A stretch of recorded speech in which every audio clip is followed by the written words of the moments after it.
Good afternoon. Welcome back to the Columbus Metropolitan Club. I'm Mo Wright, president of RAMA, and proud to be chair of the CMC Board of Trustees. It's good to see, I've been on vacation, so it's just good to see my CMC family.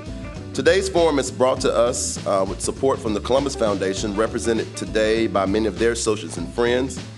I'll bring up Doug Kreidler, from President and CEO of the Foundation, in just a minute, but as we get ready to move into the program, on a personal note, to my friend and mentor and always supporter, Janet Jackson, thank you so much for being here. She is on the beginning of her final farewell tour. And so we look forward to hearing from her today. Please join me in welcoming Doug Kreidler, President and CEO of the Columbus Foundation, to introduce our speaker.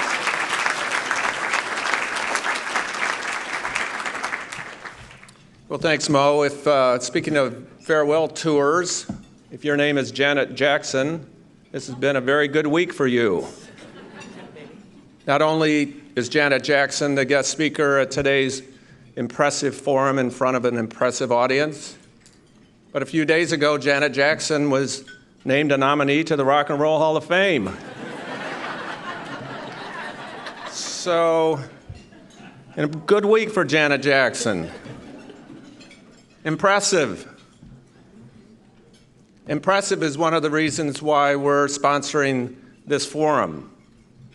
And so is courage, conviction, significance, all words that you can use to describe our Janet Jackson. Janet's life story, her contributions to our community as city attorney, judge, now CEO of United Way, and mentor to many, make her a true scion of service and a crucible of conscience. And we join you in thanking her for her many contributions, for her courage of her convictions, and her honest and tough reminders that diversity, inclusion, equity, social and racial justice aren't buzzwords. They're values and goals for us to build our community by with a great sense of urgency. So please, before she speaks her first words to us today, please rise and join me in a standing ovation for a true community rock star, Jammin' Janet Jackson.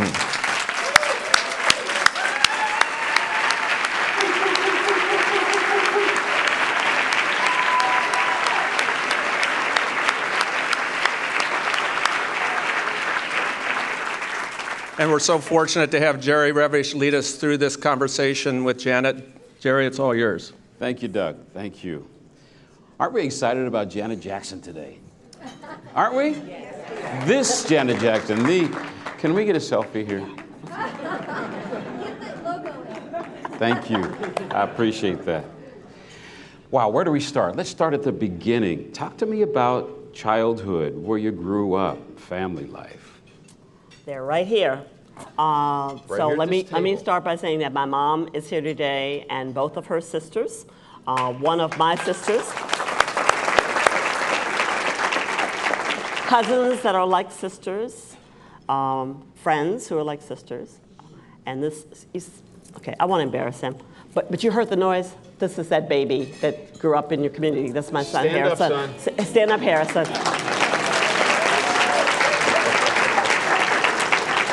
So let me do this quickly. We are from Southern Virginia, Jerry, which is, I'll say south of Richmond. It's Charlotte County. I go through all of that because there's not a traffic light in my county now or then. There's not even a McDonald's. So it is rural Southern Virginia. I am the oldest of 6 children. Grew up mostly with my dad's family, farmers. And so I can tell you everything that you don't want to know about growing tobacco, which is the dirtiest, filthiest crop. Grew up with a lot of love. I grew up in what I call a village. You would say economically challenged. We don't have to get into all of the details of that, but if I say outhouse, we'll just go from there.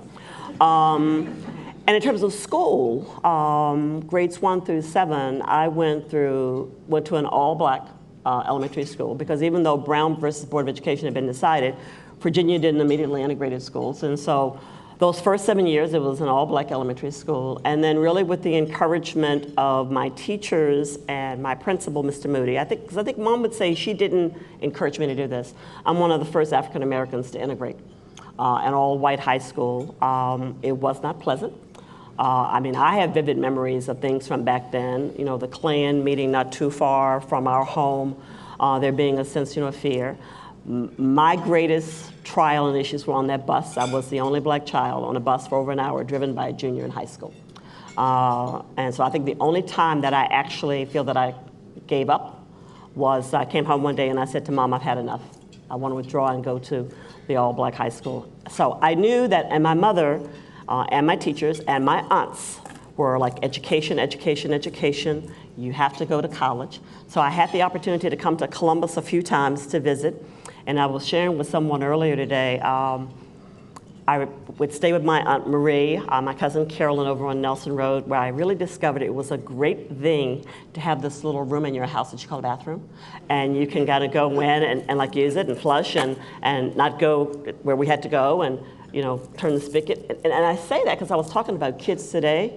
Sometimes you have to see, you have to feel it, that you can do this. Yeah. And unfortunately, a lot of our kids can't. So I applied to Wittenberg University because I'd come up and I visited the family once again.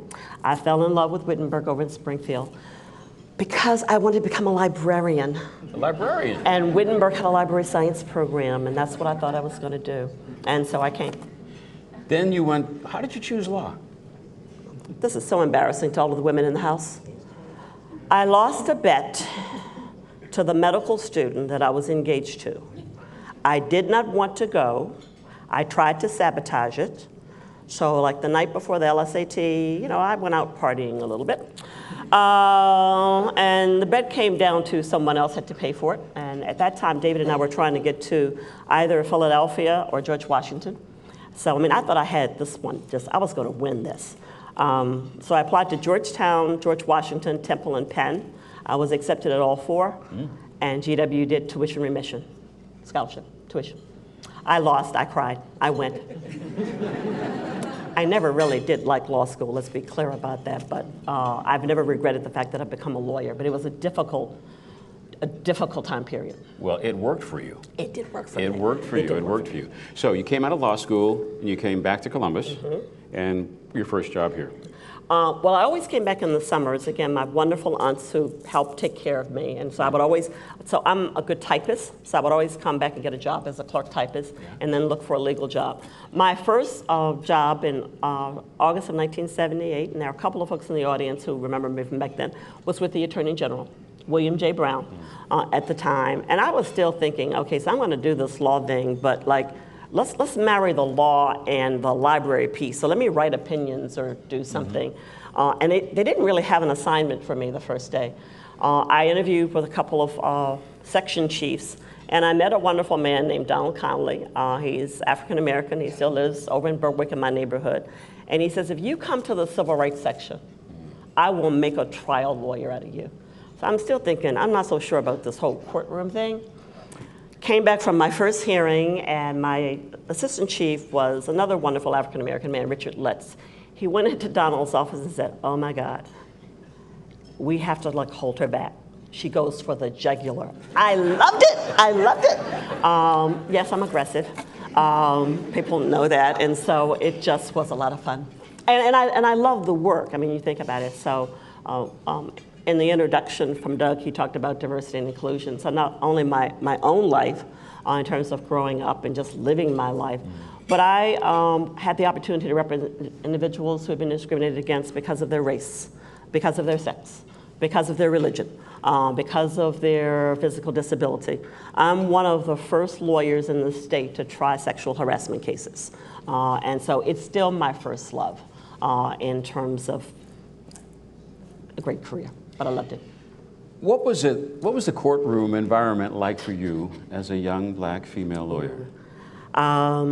Oh, when I first started? Yeah. It depended on where you went in the state. Okay. You had to figure out your game plan, right? So in 1978 as lawyers, and Debbie Price remembers this and some other folks, we all had the uniform. We tried to look just like the men.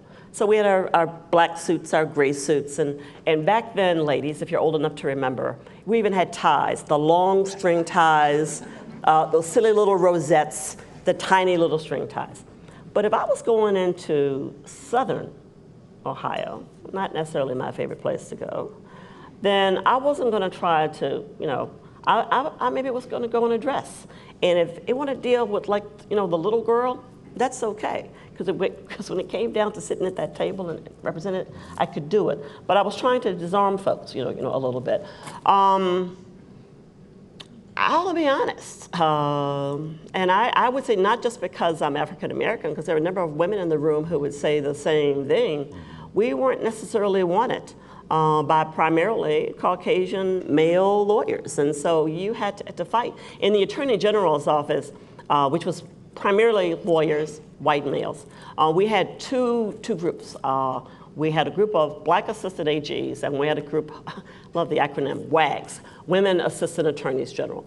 And we spent a lot of time supporting each other, advocating for each other, trying to make sure that if a promotion came up, we would be ready for it. So it was tough. Mm. All right, so we go from the state work into City Hall. How did that happen? Well, we kind of did a little bit of this along the way. We didn't quite go to City Hall. So we wandered up 71 to Cleveland. And I don't mean to offend anyone from Cleveland, for the 11 longest months of my life, late 1982 to 83. And the two cities back then were really so different. I had a chance to practice bankruptcy law with a firm. And back then, if you were a public sector lawyer, private practice attorneys, corporate attorneys, firm attorneys kind of look down their nose at you. You're not really as good as others. So it was important to me to say I could go into that courtroom. And again, the bankruptcy bar in Cleveland is primarily male, white, and Jewish. I was the only African American woman who practiced, there. But I was able to do it. But I realized it wasn't meeting my needs, and so I came back down 71, rejoined the Attorney General's office with Tony Celebrezzi. And I was there when I got a fateful call in the fall of 1996. Now, I already told you I didn't want to go to law school, so this one was even worse. Friend calls, and I'll share her name, because it took me a long time to remember. It was Paula Brooks. Dick Celeste is governor. There's a vacancy on the municipal court because Judge Donna Bowman has run and won up for a higher court. And Paula's like, Janet, the governor is really interested in more women and more diversity. Don't you want to be a judge? And my answer was, hell no. And I had worked, in politics. I had worked for others, but I had absolutely never thought about running for office. And there was a reality about the governor appointing me if I got it. I had to run for office. So there's enough gray hair in this room. Let's go back to 1987. How many Democrats were on countywide benches? How many women? How many African American women? 0. And my mom knows that I had been working and supporting myself since I was 18, whether it was typing or something else. So it was great to make history, but I needed a job come January of the next year. So I talked to some folks, always starting with family, and I talked to, he's a good friend, and he's been a mentor, Alex Shoemate, and he said, Janet, he said, let's look at this. You've got the credentials, and it, I think, helped that I'm a graduate of the National Law Center of George Washington, not a hometown one. And he says, let's be real. He says, you can out-Republican most Republicans. He says, people are very comfortable with you. There's an ease. That's all Joan. That's all my mom. They can talk to you and everything. I think you've got a chance. And so I took the appointment, and there are probably many people in this room who worked really hard for me and my family. We worked hard that year. We wore those black and white T-shirts, and we even had balloons, and of course I didn't have Harrison then, and it was like 24/7. And we made history by doing that. So it was tough. 9 years and 51 weeks on the bench. Well, before we get there, we missed that piece about city attorney. Now I come to city attorney. Oh, see, was that came after. Oh. See, everyone, and my family thought I was crazy. It's like, isn't it just what every lawyer wants, to be a judge? Yeah. Yeah, so I went on the bench when I was 34. Yeah, well, let's stay on the bench here for a minute Okay. then. All right, you're the first black Female. municipal court judge. Female. You come to the courtroom all robed up, and how was that experience? So, again, my mother visited me one day, and she said, Janet, this is chaotic. And I'm like, yes, but it's my chaos. And I have a vantage point of sitting up there, although I have to admit sometimes you could hardly see my head. For the photos that were taken that year, I had to sit on phone books, so I looked tall enough. The municipal court is the people's court. People's court. It's the people's court. And you see people who are there, I think even now when I think back, for two kind of fundamental reasons. Yes, they did bad things, or some of them were civil lawsuits, but when you really looked into their lives, many times it was because of lack of educational opportunity and poverty in terms of some of the crimes that they committed. It wasn't like common pleas where you're looking at murderers and rapists, except for one particular crime. And if you know me, and I've got a couple of former prosecutors, in the room, if it was a crime of domestic violence and you were a defense attorney, you didn't want to draw me as a judge. Fair and impartial, but I treated it like the crime that it is. So it was wonderful, and I actually think I had a chance to change some people's lives. I had a lot of people on probation for long periods of time trying to change, behaviors. Performed a lot of weddings. Some lasted, some didn't. But it was, and I was young. I was only 34. Debbie Price was my chambermate. She took me under her wing and taught me a lot. Being from different parties didn't make a difference because we were, I think, the only two women on that court at that particular time. But we also had Judges Glasgow and Pearson, African American. Judge Pearson was one of the toughest judges, but the very first day I was on the bench, Judge Pearson came to see me. He closed the door, and he was kind of a gruff guy, and he looked at me and he says, "This is more important than party affiliation. You come to me when you need help." And he was talking about my race, because he's African American. That was some good So advice. I had some good role models. How were you with raising money along the way, running for office? We kicked butt. So the very first year that I ran, again, it's a county-wide race. And I have to share one quick story. Sure. I cried twice during that campaign. Once was because of something that the other party sent me. I'm just beginning to speak to Terry Casey, and I think he's a member. I don't know if Terry's here today. He knows that. But I came home one day, and my dear friend, Pat Logsdon, was there. And Pat was my campaign manager. And she really looked as if she had been crying. And she says, "We need to talk." I said, "Okay." She says, "You've got a decision to make, and only you can make it." I said, "Okay."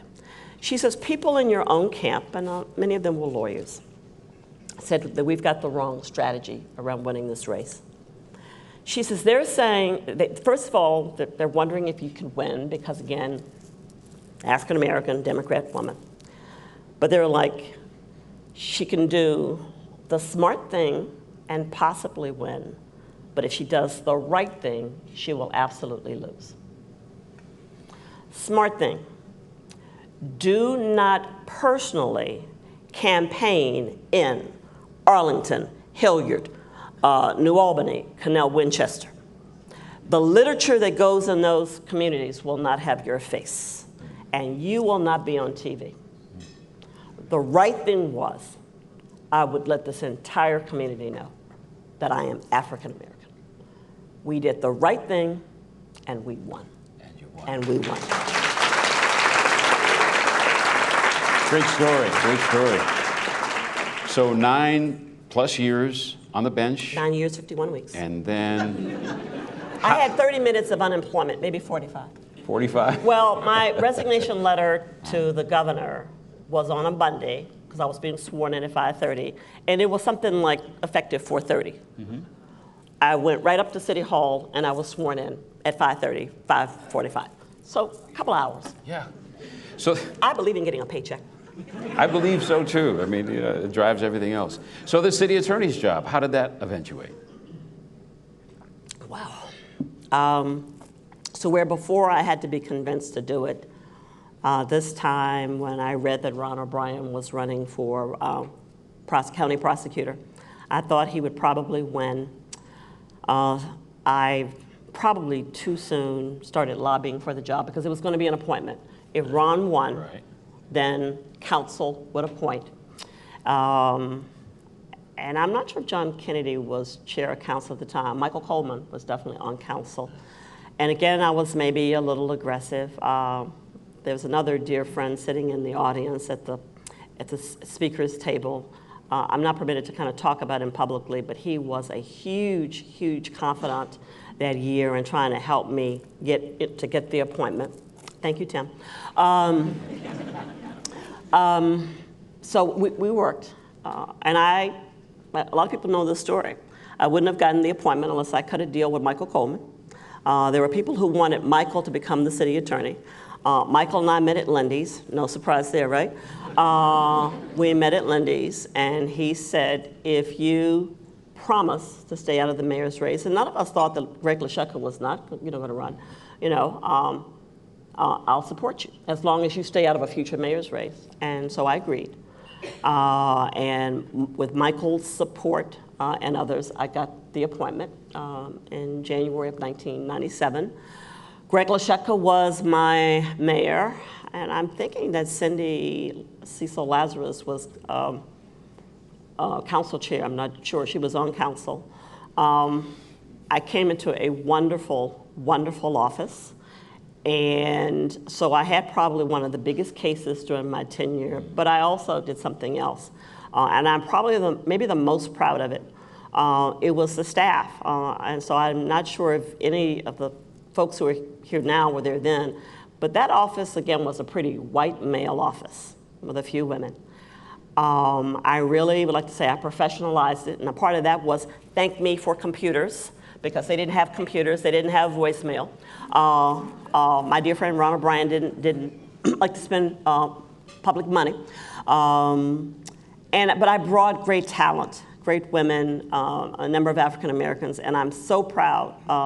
I'm looking right at a woman now who I think I hired as a law clerk, and she's now the city prosecutor for the city of Columbus, and I couldn't be proud of them. The lawsuit, so just imagine, the city attorney's office is a big office. We handle all of the civil work, all of the lawsuits, and of course the criminal cases. At that time in 3 different buildings. I was actually at City Hall. And you're just sitting there, at your desk, and your assistant brings in your mail, and you're going through the mail. And, all lawsuits start with a complaint. And I pull out the complaint, and it starts out, the United States of America versus the city of Columbus. So I'm trying to watch my language today. I won't say what I said. I'm like, what is this? And this was the Justice Department This was suit? the Justice Department, and it was a suit over the practices of our police department. Followed shortly thereafter, I think a matter of months, lawsuits that were brought by Chief Jim Jackson and a number of members of the police department against the city because of the civil service hearing and the results of the chief. And so quite frankly, I had 2 of the largest cases. I'm thinking that Carol Looper was still reporting then. I mean, the first time, to fly to Washington with a member of my team, Glenn Reddick, and we go in for the first meeting, and we come back to the airport, and back then, I guess we didn't have all the security. And I walk out to just a flood of TV cameras and reporters because this was really, really, really, really big news. Yeah, it was big news. The case was not totally resolved during my tenure, but eventually was with me. But that was something. But you had all kinds of cases, and again, you represented this wonderful, wonderful, wonderful city in so many different ways, and I absolutely love the job. Before we get to the United Way, let's take a little diversion here. You talk about being an aggressive personality. You speak your mind, always have. Where'd that come from?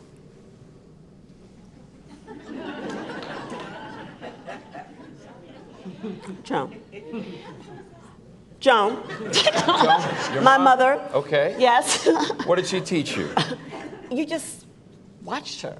You know, just, but really, and I was talking just yesterday to the 25th cycle of Project Diversity graduates.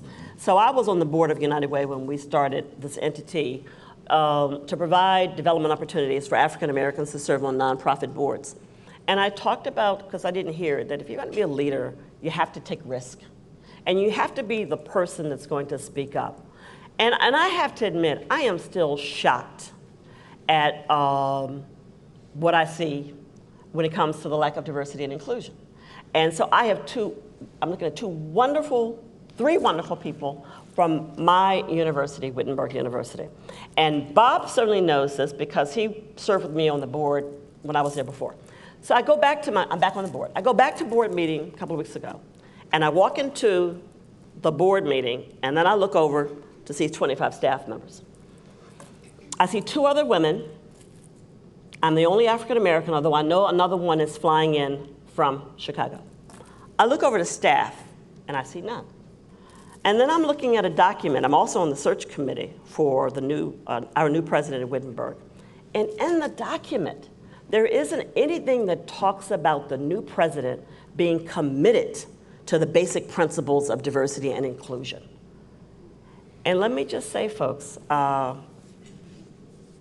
this is not your question. I am so concerned as I leave this role in light of all that is going on in our country, this horrendous presidential election, the killings of African American men. I see a reemergence of just out and out racism in this country. So I certainly hope, and on Monday, my sister girlfriend, who heads the Urban League, her annual luncheon. Stephanie Hightower. Stephanie Hightower. The topic is racism. And so we in this community need to be prepared to address that. And we have to be prepared to have honest dialogue and conversation. Yes, it's going to make you uncomfortable. So I guess I would say I've never had a problem making people uncomfortable. Making people uncomfortable? No. When we go... Got a few more minutes left before we open up the floor to questions from the floor. Okay, so we're out of law now, and here comes the United Way. How did that happen? Tanny Crane. How many of you know Tanny Crane? Tanny Crane was the board chair. First of all, I served on the United Way board from 1988 to 1999. You're familiar. Very, very familiar. Served on a number of nonprofit boards. But I was off the board at this particular time, and Tanny comes to the office, and I just think a friend is coming to see me. They had led a search. My predecessor, Brian Gallagher, became the president of United Way of America. They had led a search. They had found a candidate, and I can now say she was a wonderful candidate because she's become one of my close personal friends. Leslie Ann Howard was the CEO of United Way in Madison, Wisconsin. Everyone thought she was coming. I had the opportunity to meet with her. She wanted to know more about the true diversity and inclusion in Columbus. She goes back to Madison and she says, I'm not leaving Madison. And guess what? She never did leave Madison. Mm-hmm. So Tanny is left with the situation of starting another whole search. And as she tells the story, she and her husband, John, were having a little pillow conversation. And she came to my office with Cindy, one page. I have to say that to Cindy Hillsheimer, it was one page. That was my job, the job description. And we were talking, and I said, what are you trying to say? What do you want? And she said, would you even consider leaving this career to lead United Way? And again, I said, give me 48, 72 hours. I talked to some key people, including Brian Gallagher, because Brian knew me. And typically, the United Way CEO comes from the United Way world. That's the way it used to be. And thought about it. We had a few bumps in the road that we won't go into, but it ended up with the offer being extended and my starting in January of 2003. Almost 14 years. 14 years. How are you leaving the the United Way, and what did you find when you got there? Good people, a little siloed in terms of departments. And I found a United Way that was probably pretty typical. You know, goal was to raise money and to distribute it amongst a group of agencies. But United Way was, and actually this started with Brian in terms of being more focused on the work that we wanted to be accomplished in the community. And so it was good. I mean, and so initially it was just, you know, working with the staff. I'm not one to come in to immediately, you know, make changes. We've gone through many, many, many changes over the last 14 years, and I've said to several people in the last few days, this board and this staff over the last 18 months have made some of the most courageous decisions in the history. You know, it used to be, what's the goal of United Way? And you'd want to hear, okay, what's that big number, whatever it was. And we said, no, that's not what's important. Our goal, our mission is to reduce poverty. And the number that's really important is how much money I can raise to work against that goal, not for it to go here, you know, or to go there. And also decided, and I won't get into too much United Way E's because we have our own language, but we decided, for example, we'd have 4 different strategies, four different investment pieces, which would be different. So we will still fund a limited number of programs. We've reduced that amount of money by about 40%.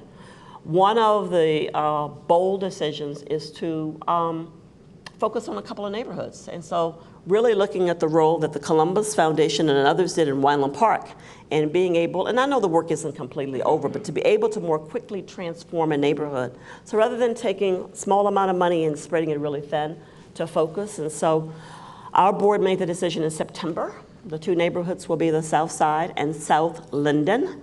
We have a number of challenged neighborhoods, but as you've heard the news, I mean, Linden, it's a tough one. But to really be, you know, more focused going in.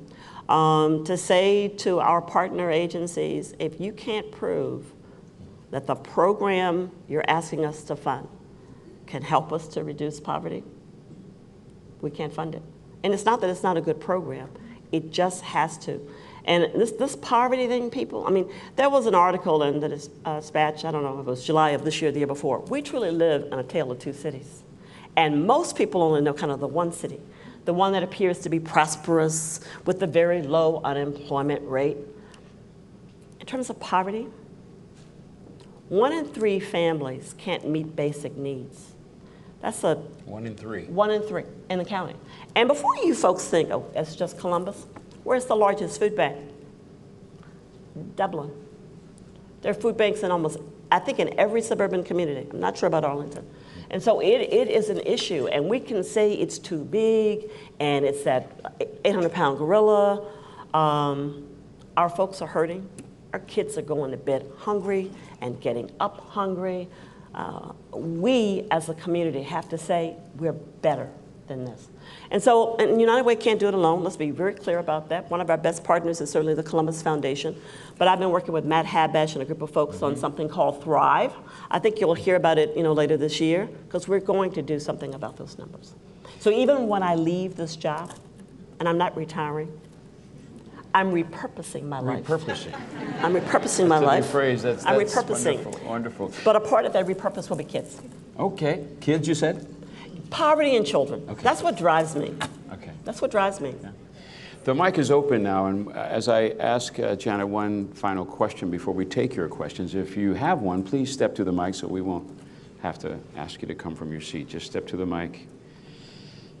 You're a very accomplished woman. You've overcome a lot of odds and obstacles and high walls and all of that stuff. If you were sitting in front of a room full of young women today who aspire to be a Janet Jackson, to aspire to achieve, what are some of the bullet points you would tell them they've got to hit to make it? You have to take risk. You have to take risk.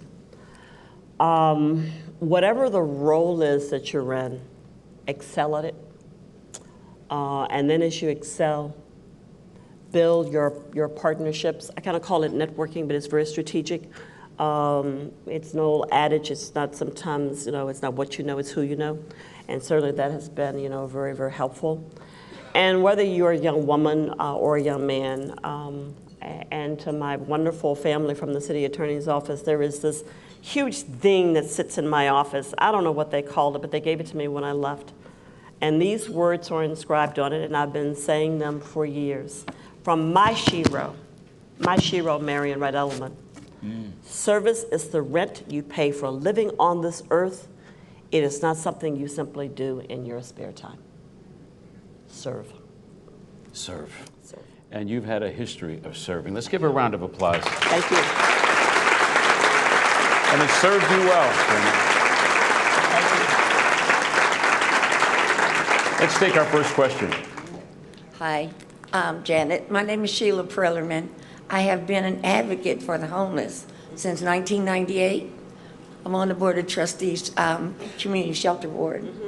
My question, my request is, can I join you in your endeavors to find affordable housing and feeding children?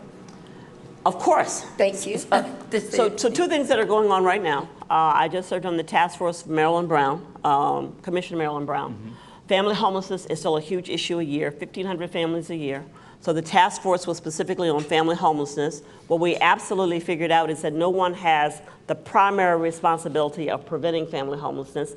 We haven't solved the problem, but we'll be working on that. And then United Way, along with Chase Bank, recently funded a study on affordable housing. I don't know the number, but one of the issues is that we simply don't have enough decent, affordable housing for the working poor. And that's a huge issue for the community, but I will continue to work on those issues. Please join me. Thank you. Next question. Sir. Hi, Janet. Give us your name. Shane Downton. So, Janet, I asked you this question yesterday, but I will continue to ask it until I get an answer. Shane works for me. So, very simple. Will you be writing a book? You know, you didn't ask the question yesterday. You could have made a statement. So I had the good fortune of being recognized a few weeks ago for my work on diversity and inclusion. And there was a gentleman sitting in the audience, and many of you know him, Jim White. I call him Big Jim White. I mean, he used to attend our church on a regular basis, but a big guy. And he does work. And Jim and I have known each other for years, but as the mayor introduced me, it kind of reminded him. And I think I shared in my acceptance speech the whole thing about when I went to Randolph Henry, my hell was at bus. I was the only black child on a bus with students who had been taught to hate me because of the color of my skin, driven by a junior in high school. And so Jim has the title from the book, and it's got something about being on the bus. I would have to have a collaborator, but I might. I mean, I think about it. Mo will be my agent, right, Mo? Oh, you got me. Okay. All right. We'll see. I mean, I want to continue to share, and I'm very open to the sharing. It's kind of like being here today. It's like, who are you to write a book? Or like, who are you in terms of legacy? It's like, am I old enough? I'm not Mr. Smoot or when Mr. Lazarus was still with us, or Bob Weiler. Because 64 is still pretty doggone young. It is. Okay. It's the new 40. In your case, the new 30. So you should write a book. Okay. Don't you think you should write a book? Thank you. Hi, thank you, Mrs. Jackson, for your words. I'm Sherry Cheney Jones with Measurement Resources Company. As an author of a book, you should definitely write a book. But my question today is, you clearly have created such great impact in this community, partly due to, I think, your relationships. As you told your story, we heard a lot about the different people that you have known and have helped you build your career throughout the year. So my question to you is, as you know, a young business owner who's trying to build my impact in my relationships, what is your best advice for networking and building those strong relationships? Be strategic about it. And I think a woman who really taught me was, again, Pat Logsdon, when I was running for office that first time. Kind of traditionally back then, if you're running for office, you hung out, if you're a Democrat, you hung out with Democrats. You went to the Democratic events. She says, you're not going to do that. she would literally look at the schedule for the arts and other organizations. And several times a week, she would choose an event. And she says, you're going to go, and you're not going to do this mad networking thing of running around, passing out, cards. You're going to look around the room and determine one or two strategic people and get yourself in a position to have a real conversation with them where you can follow up. I think really, I've done that pretty much my whole life. I'm also like Joan. You're standing in line at the grocery store. You are, and when she was the queen of the jewelry department at Kohl's, where she helped you choose your diamonds when you're like 15 years old for your little girlfriend, she just talks to people. And so be open, and you never know. Please don't be kind of snotty about it. I'm a pretty authentic person. I talk to folks just kind of, wherever. I had a great conversation this morning with the gentleman when I was having breakfast at the Grill and the Skillet. But you can be strategic about it. And this is maybe a different audience. Young people, they're real young. Well, so go home and tell this to your kids. Get off your phones. You can't engage with people. You have to be able to talk to them, have honest conversations. But choose your organizations. You know where you want to go. Just kind of think about what's going to help me get there. There's several absolutely great young professional organizations. And never, if you want to meet someone that you think you can learn from, don't be afraid to pick up the phone or send an email to say, will you have coffee with me? Will you talk with me? I think in most cases they'll say yes. Thank you. Next question, sir. Hi, my name is Luke Fedlam. Hi, Janet. Hello. So one of the aspects of your life that we haven't talked about so far today is mentorship. And over the years, you've provided mentorship to myself and my wife and to hundreds, if not thousands of other people. So on behalf of all of those whom you've mentored, I say thank you.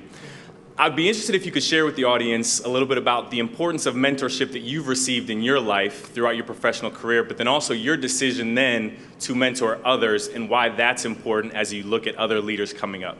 Okay. The first person that I can identify as a true mentor I've mentioned was Alex Shoemake.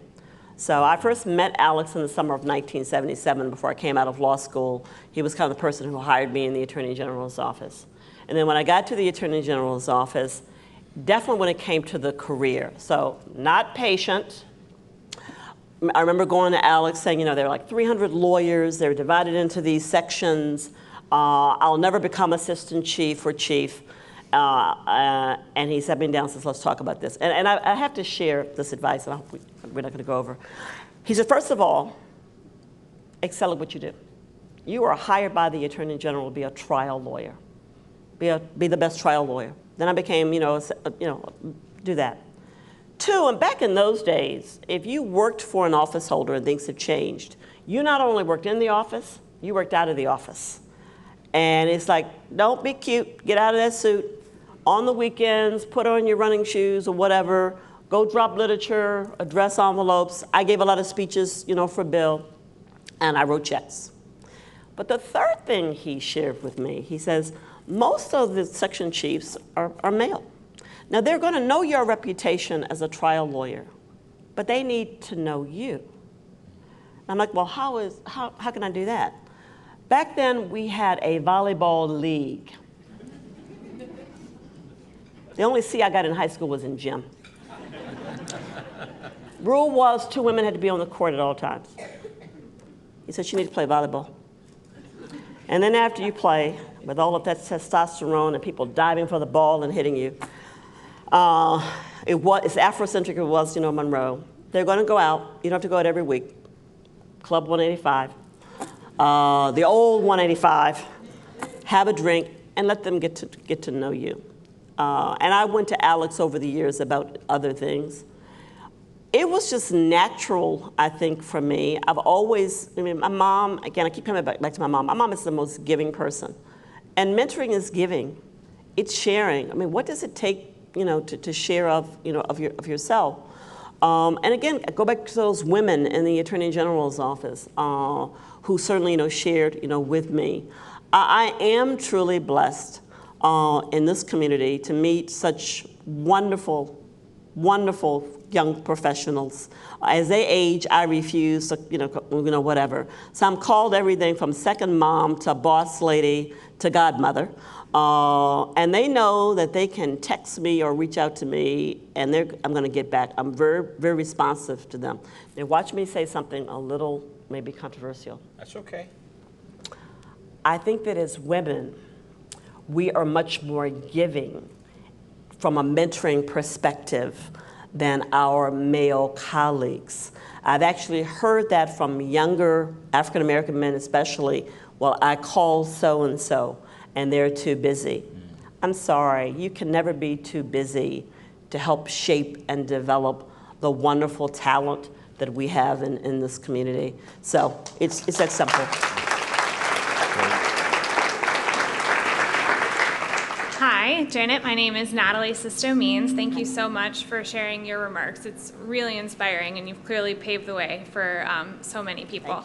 My question originally was going to build on actually what both of them said, which was around building advocates. There's a lot of opportunity for mentorship, but I think that having advocates is really important and empowering, and seems like something that you've had in your career. I feel like you just kind of answered that in the last two, so I'll put out a new question. There's really three pieces. There's mentoring, there's coaching. Right. I mean, literally, and sometimes people don't want to hear the words of coaching around improving or whatever. And then there's sponsorship, and I think that's what you call advocacy. So especially those of you in law firms or somewhere else, someone who will go to bat for you, whether it's in your post. They're all, I say, equally important. So my new question would be, you talked about the Tale of Two Cities, and it's been really striking. For me, I grew up here, but just came back recently from DC, and I've been really struck at the segregation and some of the racism, as you mentioned. So what's your call to action for the whole community, and what can we do to get behind the healing? So I'm going to channel my board member and dear friend, Dan Good. A couple of weeks ago, our board was going to meet at our building to get on a bus, nice bus, to go into London because that's one of the communities we're going to make a decision about of the 5 neighborhoods. Just as I was pulling into the parking lot, I looked and I saw a text, and it was from Dan Good, the superintendent of schools, who's on my board. He says, Janet, I'm not going to be able to join you this morning. The 13-year-old who was killed last night is a student at Lyndon McKinley. I'm on my way there now to be with the students and staff. And then he went on and he said, but last school year, 24 students were shot and 17 of them died. A couple of weeks ago, we had a wonderful event, Champion of Children, Wes Moore. If you've not read the book, The Other Wes Moore, get it, it's fabulous. And Dan was one of our honorees. And he did something that was so impactful. As he was making his speech, he started talking about kids. And he didn't exactly say who they were, but as he called out a name and said something, he had a staff member who stood. Turned out to be 19 students, with the last one being Trey King. Those were the 19 kids who've died, who've been killed in the last 18 months. And this is all he asked for. He says, from every organization that's represented today, every single organization, corporate, nonprofit, provide me 19 mentors. One of the last things I'm trying to do at United Way, so for Key Club members, and I'll move on to others, I'm going to try to be, we have generous donors.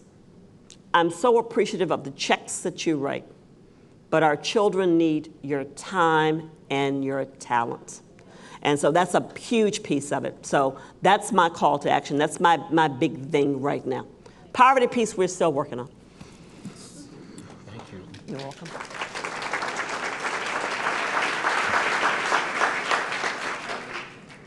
Hi, Janet. My name's Alicia Caton, and as a former AmeriCorps member, I understand the importance of community service or national service. So my question is specifically geared toward millennials. Other than getting off of our phones, what advice do you have for millennials in particular for a better united community and future? So at United Way, we actually, so again, I raise money. And so that's when we first kind of started thinking about millennials, right? And so we started a group. And yes, I'd love it at some point if they invest in our work. But we've got to figure out, because they're different when it comes to volunteerism. I mean, we've said it, we've talked with them.